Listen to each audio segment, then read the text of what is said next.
All you really need to know, says Douglas Adams, all you really need to know for the moment is that the universe is a lot more complicated than you think.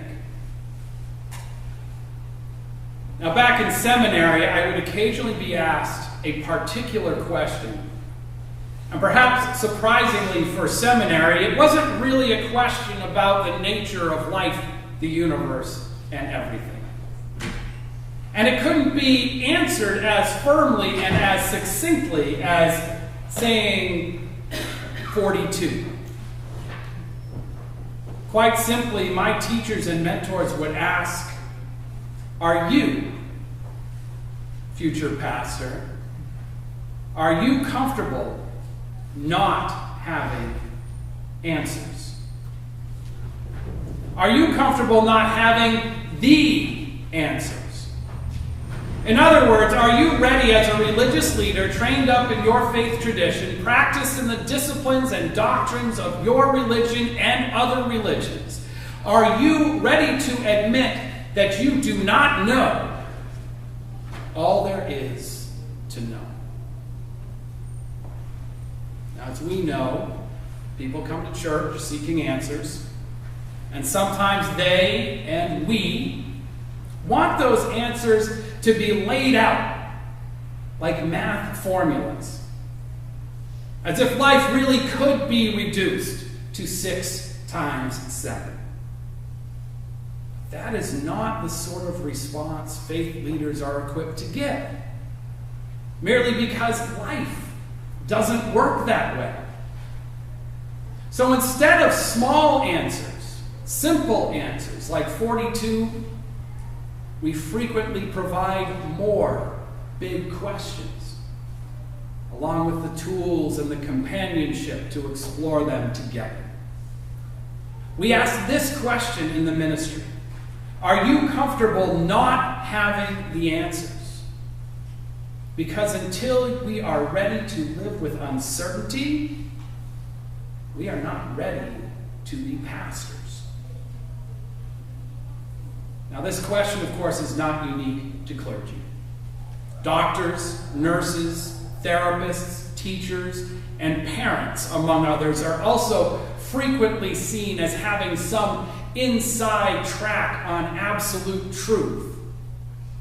Yet they, too, no matter how well spoken and how well read they are, they, too, at some point will find themselves sitting in awe and silence, unable to form any coherent order or description, any compelling reason for events, both grand and mundane, in the face of birth, illness, death, good and evil. The questions and answers that lead to the ultimate are not rational. The questions and answers that lead to the ultimate are not rational ones, but mystical ones. And we cannot reason our way through them. Our tools of discovery, while finely honed in many respects, just like deep thought itself, ultimately fail us. Or we fail to use them properly. Last week, for example, we heard from the book of Genesis, which is an ancient tool that we use to make sense of things. We heard part of that creation story, the tale of a divine being separating the water from the land and separating humanity from the rest of nature. And there are people today in this country who read that story as historical fact, finding there the reassurance of a divine will and special place for the human race. That reading doesn't really hold up, does it? In the face of what we have learned, in the face of what we know now. Which is why we at Eliot take the same passage as ancient wisdom, reminding us that we humans, like all earthlings, are from soil and water, related and returning. We are made of star stuff, is how Carl Sagan put it, but that too is just a metaphor, seemingly reinforced by science, another tool we use, but really it's as poetic as it sounds. Star stuff is just ash and dust. It is just ash and dust, like us. Now, this can be a depressing realization to have. To be human is to be dust, while questioning at the same time the ambiguous meaning of it all. Ambiguity is uncomfortable, and so we are tempted to look to authoritative sources for firm and simple answers. And then if we are truly anxious, we might double down on those answers, creating a fundamental fact out of an imaginative suggestion, adhering to the authority we like the best, arming ourselves, choosing a team, seeking out a label upon which to build our identity. We become theists or atheists, Trinitarians or Unitarians, Muslim, Christian, Jewish, Hindu, or Buddhist, members of the New Age, or adherents to the academy and the lab, or the internet and the television set. And when we do this, when we build walls of personal fundamentalisms, we do ourselves a disservice.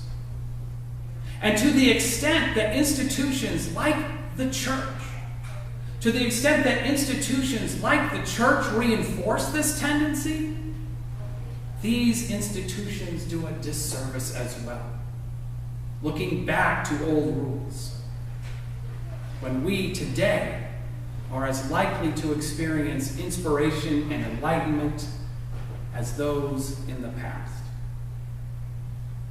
Now, Ralph Waldo Emerson complained of the same tendency in his time. And if you thought you were getting out of September without any Emerson, obviously you were wrong. Ralph Waldo Emerson said, "Our age is retrospective." He said it builds the sepulchres of the fathers.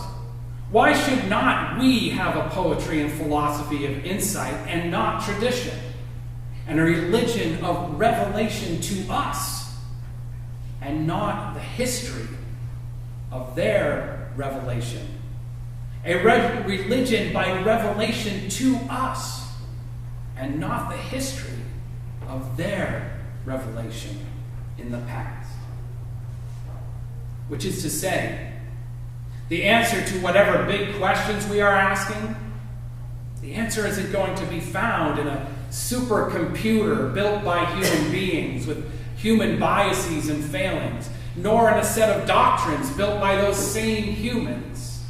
It isn't going to be handed down by a higher authority, secular or sacred. Instead, we will hear it as a revelation to us. As a revelation to us in our hearts and souls, from the still small voice that Elijah heard in the first book of Kings. A strong wind tore into the mountains and broke the rocks into pieces. But God was not in the wind. And after the wind, an earthquake, but God was not in the earthquake. And after the earthquake, a fire, but God was not in the fire. And after the fire, a still, small voice.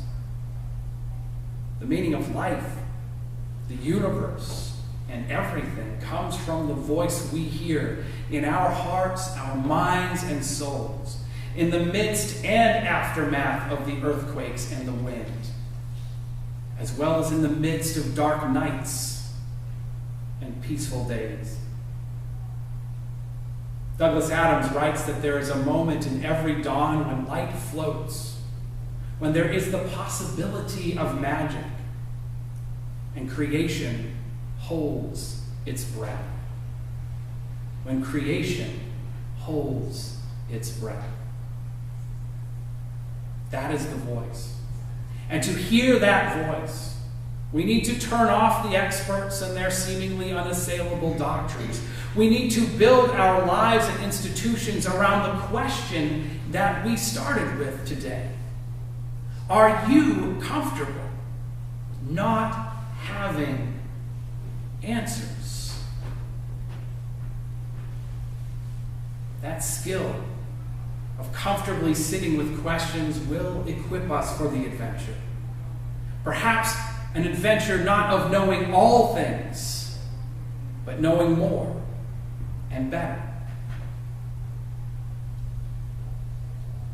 Now, this is why we gather. This is why we seek out these things together. This is the place for the houses of worship in this age.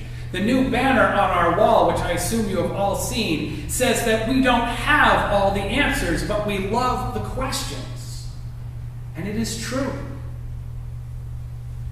We are stepping forward into each discovery, recognizing the proliferation of mystery that discovery unveils, not closing doors, but opening them to new inquiries and new inspiration, while seeking and embodying a blessed reassurance of our place in the great mystery of existence. A blessed reassurance. Now, Douglas Adams had a number of famous quotes and routines. The answer to life, the universe, and everything being his best known. And probably the one about the dolphins being much smarter than humans for mucking around in the water having a good time. It's probably the second.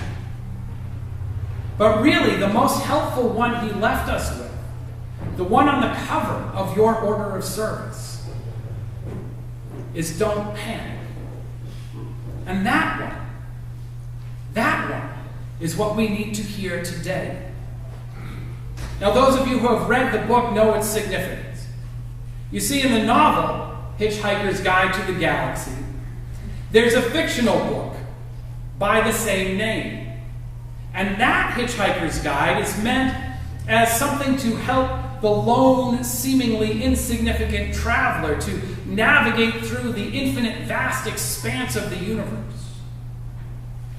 And written on the cover of that fictional guide, in large, friendly letters, are those words: don't panic.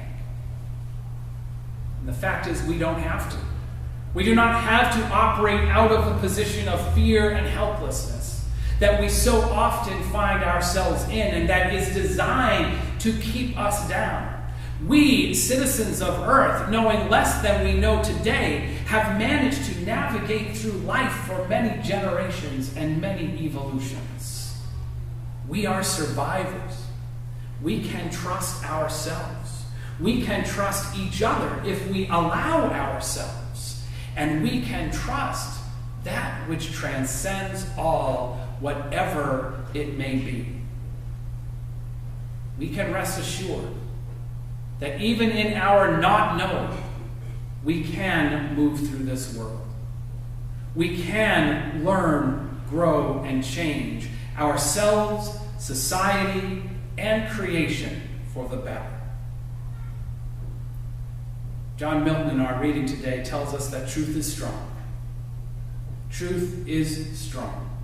Next to the Almighty, she needs no policies, no stratagems to make her victorious.